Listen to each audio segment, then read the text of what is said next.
Bonjour à vous, bienvenue sur cette nouvelle vidéo atelier LJJ, très contente de vous retrouver pour ce nouveau tutoriel.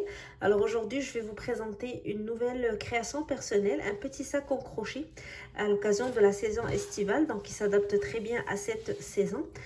Ça peut faire un très joli sac pour la piscine, la plage, donc pour porter nos livres et nos petites choses pour les petites promenades d'été.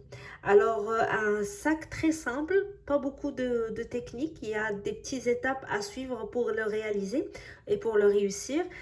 Et qu'on peut faire aussi dans toutes les tailles. Donc, on peut choisir de faire des grands sacs, des petits sacs. Les étapes sont très simples comme vous allez le voir.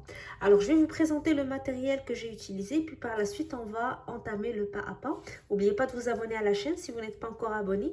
Venez aussi nous voir sur Facebook et sur Instagram pour partager avec nous vos suggestions, vos commentaires et surtout les photos de vos réalisations. Alors, on se retrouve tout de suite. Alors, pour faire mon sac, j'ai choisi de travailler avec du fil coton. Un coton 4, donc de grosseur moyenne, qui se crochette généralement avec un 5 mm. Alors, moi, j'ai choisi de le crocheter avec un 4,5 pour que les mailles travaillées soient plus serrées. Vous aurez besoin de 2 marqueurs et d'une aiguille à laine pour faire les finitions. Donc, c'est tout ce qu'il nous faut comme matériel pour commencer. Et on va commencer tout de suite. Alors, avant de commencer le travail, vous devez choisir la taille que vous voulez donner à votre sac. Donc, vous déterminez la taille si vous voulez réaliser un grand ou un petit sac. Donc, et dépendamment de votre goût ou de votre désir, donc vous allez établir la largeur que vous voulez donner à votre sac. Cette largeur, c'est elle qui va déterminer donc la longueur de notre chaînette de départ. Alors, on va commencer par faire la chaînette de départ qui va être égale à la largeur qu'on veut donner à notre sac. Alors, pour mon tutoriel, je vais faire un petit échantillon vu que j'ai déjà avancé dans mon projet. Donc, mon sac est presque terminé. Il me reste les dernières étapes de finalisation que j'ai laissé pour donc la réaliser avec vous sur le tutoriel. Alors ici, pour vous montrer le pas à pas, je vais faire un petit échantillon et vous allez adapter bien sûr à la taille ou aux mesures que vous désirez donner à votre sac. Alors, vous commencez par votre chaînette de départ. Donc, la longueur qui va convenir à la taille que vous désirez réaliser.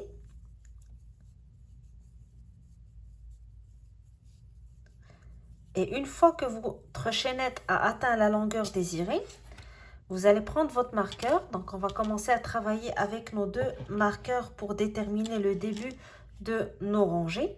Je vais aller maintenant dans la 2e maille à partir de mon crochet. Donc, 1, 2. Dans cette 2e maille, je vais faire 2 mailles serrées. 1 et 2. Et je vais placer mon marqueur dans la toute première maille pour déterminer le début de mon travail. Puis je vais aller tout au long de ma chaînette en faisant une maille serrée dans chaque maille. Alors dans chaque maille, j'insère mon crochet, je tire et je fais ma maille serrée.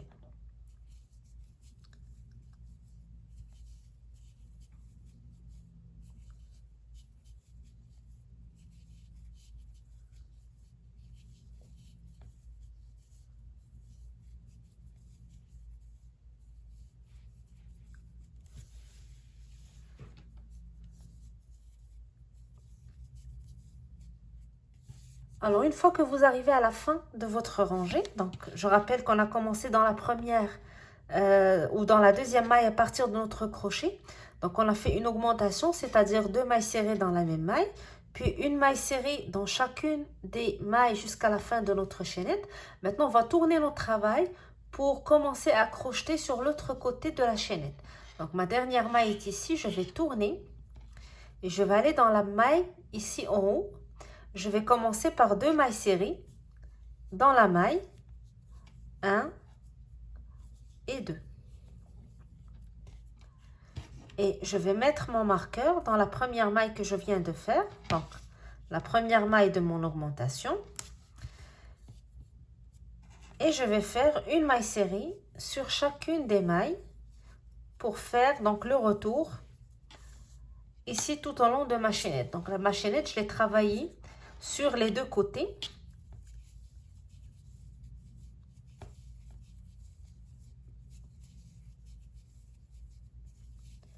Et je vais continuer ainsi jusqu'à ce que j'arrive à la fin de ma rangée, c'est-à-dire lorsque j'arrive à mon marqueur, à mon tout premier marqueur que j'ai placé dans le début de mon travail. Alors, une fois qu'on a terminé la rangée de mailles serrées, je suis arrivée maintenant au début de ma rangée. Je vais commencer directement dans la maille où j'avais placé mon marqueur. Sur cette maille, je vais faire une seule maille serrée. Et je vais replacer mon marqueur toujours pour déterminer le début de mon travail. Sur la maille suivante, je vais faire 2 mailles serrées. 1 et 2, toujours dans la même maille. Et je continue sur la rangée, une maille serrée sur chacune des mailles jusqu'à ce que j'arrive à l'autre marqueur, donc le marqueur que j'ai placé sur l'autre côté de mon travail. Alors, une maille serrée sur chacune des mailles. Alors, je fais la dernière maille avant d'arriver à mon marqueur. Alors, sur la maille où j'avais placé mon marqueur, je fais une maille serrée. Et sur la maille suivante, je fais 2 mailles serrées dans la même maille. Pour garder toujours le même équilibre de mailles. Alors, j'ai plus besoin de remettre ce marqueur, vu que maintenant, pour le moment, j'ai besoin juste de savoir quand est-ce que je termine mon tour. Et je ne vais plus faire d'augmentation à partir de cette étape. Donc, je vais travailler uniquement des mailles serrées sans augmenter. Ça va me permettre de commencer à travailler la hauteur de mon sac. Alors, une fois que j'ai terminé cette base, je suis arrivée maintenant à mon marqueur, donc le début de mon tour. Alors, ce marqueur, je vais toujours le garder à chaque fois que j'y arrive. Je vais faire une maille serrée là où j'ai placé mon marqueur, puis je le replace toujours pour garder toujours le début de mon tour. Alors, je vais faire tout simplement un tour de maille serrée en comptant mes mailles. J'ai besoin de savoir combien de mailles font mon tour pour pouvoir adapter le nombre de mailles par la suite au motif que je veux travailler. Alors, je vais commencer à faire une maille serrée dans chaque maille. Je replace mon marqueur et je vais compter mes mailles. Alors, tout simplement, un tour de maille serrée, une maille serrée sur chaque maille jusqu'à ce que je fasse le tour. Et on se retrouve par la suite pour vous expliquer pourquoi j'ai compté mes mailles. Dans une étape suivante, donc on va continuer juste à faire des tours de mailles serrées jusqu'à ce qu'on atteigne la hauteur voulue pour cette étape avant de commencer le motif. Alors, j'ai terminé mon tour de mailles serrées et comme vous voyez, on commence à travailler maintenant en hauteur, on n'augmente plus. Et en comptant le nombre de mailles pour ce petit échantillon que j'ai fait, j'ai trouvé 32 mailles. Donc, vous allez compter aussi le tour, tout le tour de mailles serrées que vous avez fait. Et donc, vous trouvez un chiffre. Si ce chiffre est une multiplication de 6, c'est correct, vous n'avez rien à faire. Donc, pour les étapes suivantes, vous allez juste continuer à travailler des mailles serrées. Si ce n'est pas un multiplicateur de 6, vous devez absolument modifier le nombre de mailles, augmenter des mailles, ajouter des mailles pour arriver à un chiffre qui est une multiplication de 6. Alors, la raison pour laquelle on fait ce petit exercice, c'est que le motif qu'on va travailler par la suite est un motif qui se travaille sur une multiplication de 6. Donc, on doit absolument avoir une base qui nous permet d'effectuer ce motif. Alors, comme moi, j'ai 32 mailles, le chiffre suivant, qui est une multiplication de 6, est 36. Donc, il me faut 4 mailles à ajouter dans mon tour de mailles serrées pour arriver à 36. Alors, je dois l'ajouter d'une manière équilibrée. Donc, 4, si je la divise sur 2, ça va me faire 2 mailles de chaque côté. Donc, je vais essayer de faire une augmentation au début de la rangée, une augmentation à la fin avant de faire le tour. Et je fais la même chose de l'autre côté. Comme ça, je vais avoir le même nombre de mailles de chaque côté. Ça va me permettre d'avoir un équilibre et ne pas avoir donc un côté qui est plus large que l'autre. Alors, je vais ajouter, comme j'ai dit, 4 mailles. Donc, 2 de chaque côté. Alors, on va continuer à travailler en circulaire. On ne va jamais joindre quand on arrive à notre marqueur. Alors, je fais d'abord ma première maille serrée et je reprends le marqueur. Donc, je remets le marqueur à sa place. Alors, je vais faire des mailles serrées jusqu'à ce que j'arrive à travailler ici sur le premier côté. Alors, je fais une maille serrée et dans la maille suivante, je vais faire une augmentation. Donc, maille serrée, puis je retourne dans la même maille, je fais une maille serrée. Donc là, j'ai déjà ajouté une maille. Je vais continuer jusqu'à ce que j'arrive à la fin. Avant de commencer le tour sur le côté suivant, je vais faire le même exercice, je vais ajouter une maille. Et je vais faire la même chose de l'autre côté, donc une maille au début, une maille à la fin. Comme ça, j'aurai 4 mailles d'ajouter et j'aurai un total donc de 36 qui est une multiplication de 6. Ce qui va me permettre donc de travailler mon motif sans problème par la suite. Alors ici, j'arrive sur le côté. Donc avant que j'arrive au tour, je vais ajouter une maille. Donc je vais tout simplement faire 2 mailles serrées dans la même maille. Alors ici, j'ai déjà 2 mailles serrées d'ajouter. Il me faut 2 autres mailles pour arriver à 36. Alors moi, j'ai 4 mailles. Peut-être que vous allez avoir juste 2 mailles à ajouter. Ou peut-être que vous n'aurez aucune maille à ajouter si vous avez la chance d'avoir un chiffre multiplicateur de 6 dans votre rangée de mailles serrées. Alors ici, je suis sur l'autre côté. Je vais faire le même exercice. Je vais ajouter une maille au début du tour. Donc 2 mailles serrées dans la même maille. Et je continue jusqu'à ce que j'arrive où je m'approche de la fin. Et je fais le même exercice. Je vais ajouter. Donc je vais faire une augmentation. Ici, 2 mailles serrées dans la même maille. Puis je continue mon tour normalement. Donc une maille serrée sur chaque maille. Alors ici, c'est une étape très importante, comme j'ai dit, pour la suite des choses. Lorsqu'on va vouloir commencer à travailler notre motif, nous aurons déjà une multiplication de 6. Alors maintenant, la prochaine étape est une étape très facile. Nous allons tout simplement continuer à faire des tours de mailles serrées en replaçant toujours notre marqueur au début de notre tour à chaque fois qu'on y arrive. Alors nous allons continuer à faire des mailles serrées à 5 à 6 cm pour commencer, avant de commencer à expliquer notre motif. Donc la base de notre sac va être faite en mailles serrées.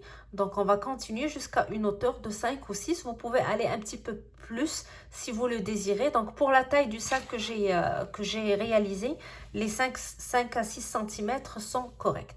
Alors tout simplement, on va continuer maintenant à travailler des tours de mailles serrées. Tout simple, jusqu'à ce qu'on arrive à 5 cm. Alors, comme je vous ai expliqué, moi, pour l'échantillon, je ne vais pas continuer les 5 cm au complet. Je vais juste augmenter ou ajouter quelques rangées de mailles serrées. Puis, je vous retrouve par la suite pour vous expliquer la suite des choses. Donc, comment commencer le motif une fois que vous avez atteint le nombre de centimètres pour la hauteur de vos rangées de mailles serrées. Alors, une fois que vous avez atteint le nombre de centimètres voulu pour les rangées de mailles serrées, maintenant, on va commencer à travailler le motif, toujours dans la première maille de notre tour, là où on a placé notre marqueur. Alors, nous allons commencer par une maille serrée dans cette maille. Et je replace mon marqueur. Puis, par la suite, je vais sauter 2 mailles. 1, 2. Et dans la troisième, je vais faire une bride, donc je fais un jeté. Dans la troisième maille, je fais une bride, une maille en l'air. Je retourne à la même place, à la même maille, je fais une autre bride, une maille en l'air encore, puis dans la même place, une autre bride. Donc j'aurai finalement 3 brides séparées de mailles en l'air. Donc une bride, une maille en l'air, une bride, une maille en l'air, une bride. Après ça, je vais sauter 2 mailles, 1, 2, et dans la troisième, je fais une maille serrée.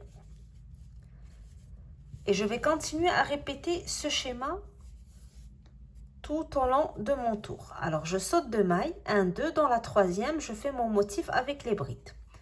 Première bride, maille en l'air, deuxième bride,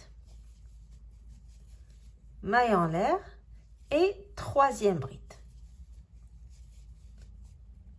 Alors après la troisième bride, il n'y a pas de maille en l'air, on va directement sauter 2 mailles et faire une maille serrée dans la troisième. Je saute 2 mailles et dans la troisième, je travaille les brides. Une maille en l'air, une bride, toujours dans la même maille, une maille en l'air et une autre bride. Je saute 2 mailles et je fais une maille serrée dans la troisième. Maintenant, je saute 2 mailles et je reprends le motif des brides. Une bride, une maille en l'air, une bride, une maille en l'air, puis une troisième bride. Puis je saute 2 mailles et je fais une maille serrée dans la troisième. Je saute 2 mailles et je reprends le motif des brides.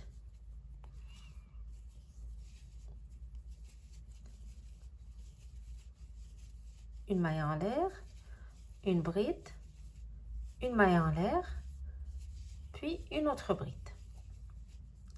Je saute 2 mailles et je fais une maille serrée dans la troisième. Alors c'est toujours le même schéma qu'on va répéter. Une maille en l'air, une bride, une maille en l'air, puis une bride. Je saute 2 mailles, 1, 2, et je fais une maille serrée dans la dernière bride qui me reste. Alors maintenant, on va commencer à refaire le tour. Donc, on est arrivé à la fin de notre tour. Je suis dans la place où j'ai mis mon marqueur, qui est une maille serrée. Alors maintenant, on va commencer à travailler toujours en spirale. Mais à chaque fois qu'on a une maille serrée, on va travailler le motif des brides sur cette maille serrée.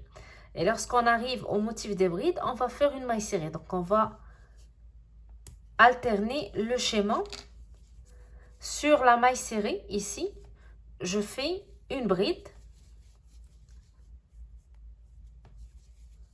une maille en l'air, une bride, une maille en l'air, puis une bride. Et je vais placer mon marqueur sur la toute première bride de notre motif, toujours pour repérer le début du tour.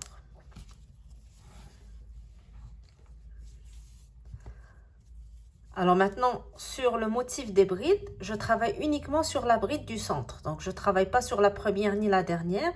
Sur la bride du centre, je fais une maille serrée. Et je vais directement sur la maille serrée suivante. Donc, la maille serrée qui sépare les deux motifs des brides. Sur la maille serrée, je fais une bride, une maille en l'air, une bride, une maille en l'air, puis une autre bride. Puis sur le motif des brides, je fais une maille serrée sur la bride du milieu. Et je continue ainsi. Sur les mailles serrées, je travaille le motif des brides, c'est-à-dire une bride, une maille en l'air, une deuxième bride, une maille en l'air, puis une troisième bride. Puis sur le motif des brides, je vais travailler une maille serrée uniquement sur la bride du centre. Et vous continuez le tour de cette manière jusqu'à ce que vous arrivez au début de votre tour. Donc là, vous avez placé votre marqueur.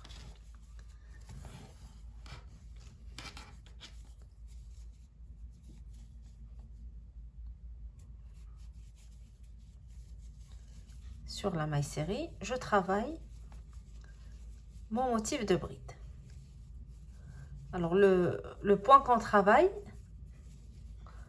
on alterne entre le motif des 3 brides séparées de mailles en l'air et la maille serrée qu'on travaille sur la bride du centre.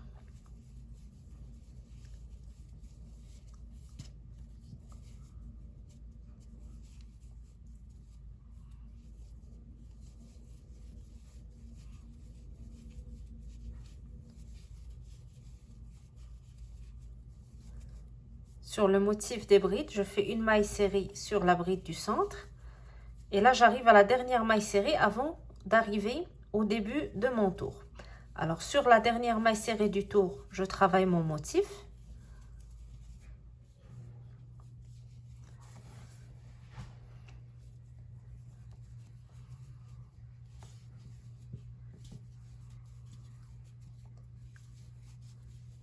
Et sur le motif du début, donc là, j'avais placé mon marqueur sur la première bride du motif. Je vais aller directement sur la bride du milieu, comme toujours, la bride du centre. Et je fais une maille serrée. Et maintenant, c'est cette maille serrée qui va constituer le début de mon tour. Donc, je replace mon marqueur sur cette maille serrée.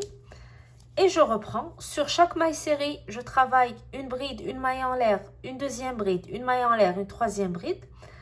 Et sur le motif des 3 brides, je fais une maille serrée sur la bride du centre.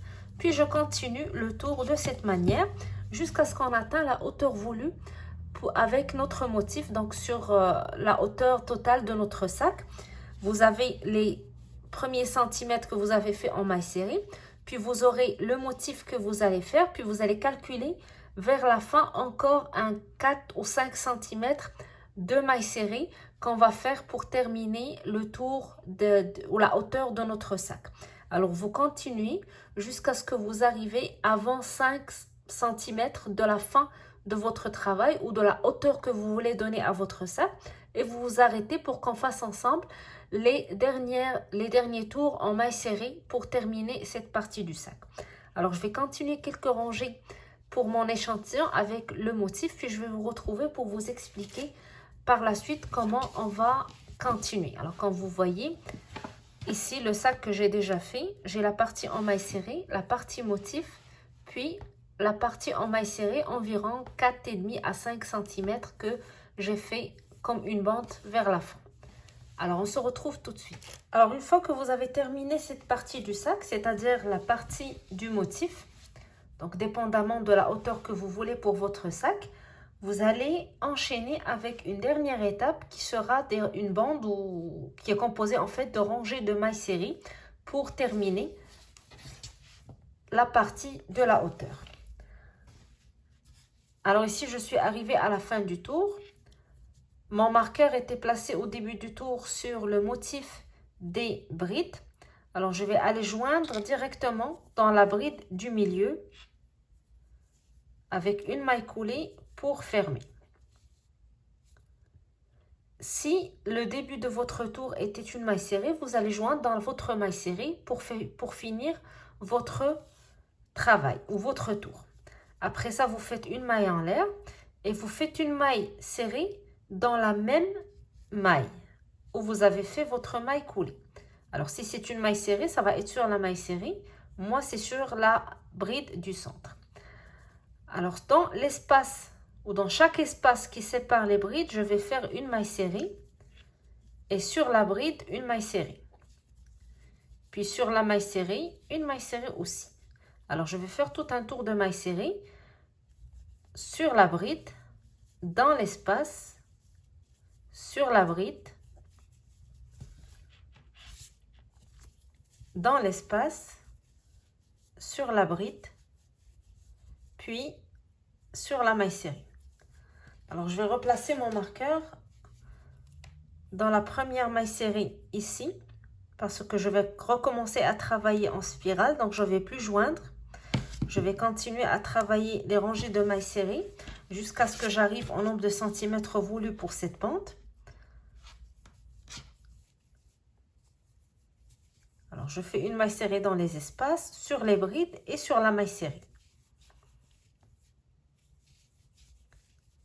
Et je continue ainsi jusqu'à ce que je termine le tour. Puis je reprends avec un autre tour de maille serrée et j'enchaîne jusqu'à ce que j'arrive à 4,5 ou 5 cm, dépendamment de la hauteur que vous voulez faire pour la bande de votre sac. Alors, moi, j'ai fait presque 5 cm pour la bande finale avant de passer à l'étape suivante. Donc, on va enchaîner maintenant, une fois qu'on a terminé, avec les bandes qu'on va mettre sur nos épaules. Donc, on va avoir 2 bandes, une de chaque côté. Je vais vous montrer comment les faire une fois que vous terminez cette partie de mailles serrées. Alors, une fois que vous faites votre tour, votre dernier tour, vous allez joindre avec une maille coulée.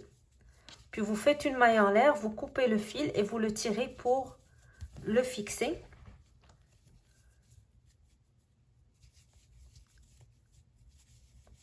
Puis, on passe à l'étape des bandes qu'on va mettre sur nos épaules, donc pour finir la dernière étape de notre projet.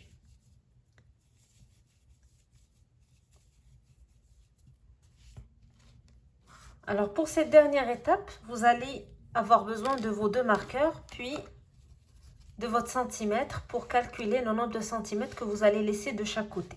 Alors moi j'ai laissé 5 cm de chaque côté. La largeur totale de mon sac est presque 30 cm. Donc j'ai compté 5 cm. Puis sur les 5 ici, j'ai compté 5 mailles. 1, 2, 3, 4, 5.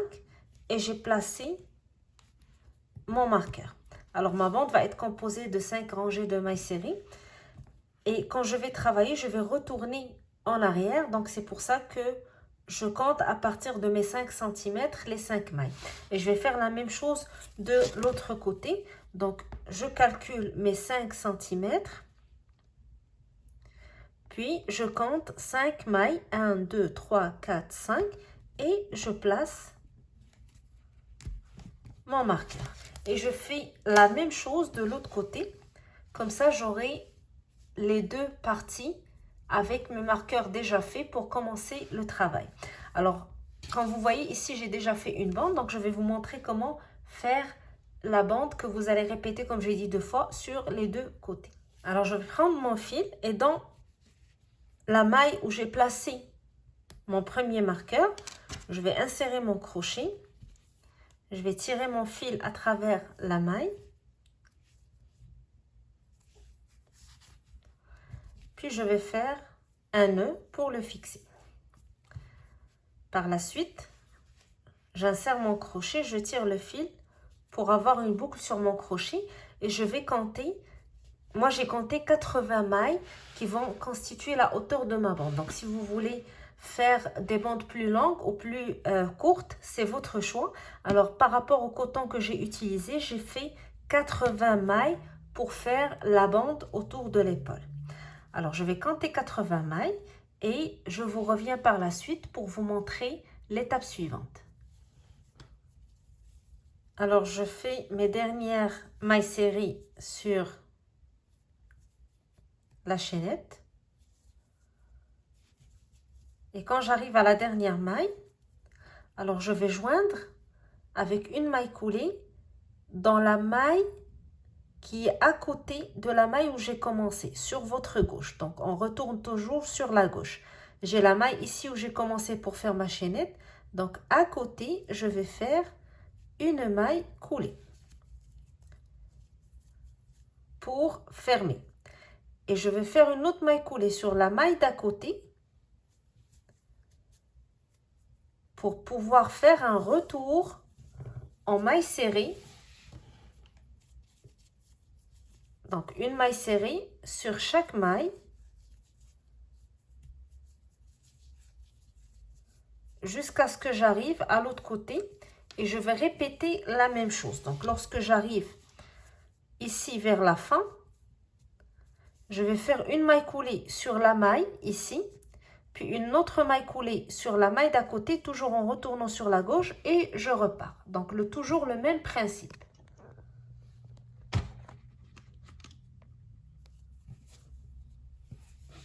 Alors, j'ai presque terminé ma rangée de mailles serrées.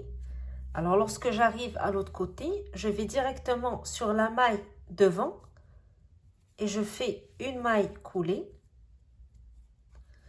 Puis, avant de faire mon retour, je fais une maille coulée sur la maille à côté, sur votre gauche. Et là, on revient. Donc, la maille coulée que je fais, c'est comme si je fais une maille en l'air pour pouvoir retourner en maille serrée tout au long de ma bande. Alors, je fais une maille serrée encore sur chaque maille. Et quand j'arrive à l'autre côté, je vais faire une maille coulée directement sur la maille devant ici, puis une maille coulée sur la maille vers la gauche et je retourne encore en maille serrée, puis la même chose ici. Alors, je vais compter juste le nombre de rangées. 1, 2, 3, 4. Alors, j'ai fait 4 rangées en totalité pour la première bande. Je vais faire la même chose avec la deuxième bande. 4 rangées. Puis, quand j'arrive à la fin, je fais la maille coulée pour l'attacher, comme ce que j'ai fait pour les étapes d'avant, pour les rangées d'avant. Et je fais une maille en l'air, je coupe mon fil et je tire pour fermer. Puis, je fais mes finitions en rentrant les excédents de fil. Et mon travail sera terminé. Alors, je vais terminer cette partie et je vous retrouve juste après pour voir ensemble le rendu final. Alors, je termine ma dernière rangée de mailles serrées. Je fais une maille coulée sur la maille en face, puis une maille en l'air. Je coupe mon fil. Puis je tire le fil pour le sécuriser. Et j'aurai mon sac prêt. Donc, il va me rester juste la dernière étape à cacher les excédents de fil. Alors, le rendu final, comme vous voyez, est très simple. Le point donne un très joli motif au sac. C'est très simple à réaliser. Il n'y a pas beaucoup de techniques à faire. C'est le début qui est un petit peu... je dirais pas compliqué, mais un petit peu, qui demande plus de concentration. Donc, juste pour avoir le nombre de mailles exact pour par la suite terminer, donc ou continuer tout au long de notre travail avec le motif et la bande vers la fin pour terminer notre sac. Alors, j'espère que le projet vous a plu, que ça vous inspire pour réaliser quelques petits projets en crochet comme des sacs. Alors maintenant, il va me rester la dernière étape, donc cacher les excédents de fil pour faire mes dernières finitions. Et mon sac est prêt à être utilisé. Donc comme vous voyez, c'est pas un travail très compliqué. Le motif est très simple. Il y a juste un petit effort à faire au début pour le nombre de mailles, pour qu'on ait le nombre de mailles exact pour pouvoir réaliser le motif par la suite. Mais une fois fait, donc le travail va très facilement. Ça monte très rapidement aussi. Vous pouvez faire des grands sacs ou des petits ou des sacs pour vos portables, donc vos téléphones cellulaires. Ça s'adapte très facilement à toutes les tailles que vous voulez réaliser. Alors, en espérant que le projet vous a plu, j'espère que ça vous donne envie de le réaliser. En tout cas, n'hésitez pas à partager avec nous vos commentaires, vos suggestions et les photos de vos réalisations si vous le désirez sur notre page Facebook. Vous retrouvez sur notre page à la fois des nouveaux tutoriels et aussi une communauté avec qui vous pouvez communiquer donc autour de certains sujets de crochet, à partager vos projets. Il y a plein de photos de projets qui peuvent vous inspirer aussi. Et vous pouvez aussi nous voir sur Instagram, donc Atelier LJJ. Alors, n'hésitez pas à vous abonner à la chaîne, à aimer la vidéo si vous avez trouvé ça intéressant, puis à nous laisser des commentaires. Moi, je vous souhaite un très bon crochet et j'espère vous retrouver très bientôt pour un nouveau tutoriel sur Atelier LJJ. Alors, à très bientôt!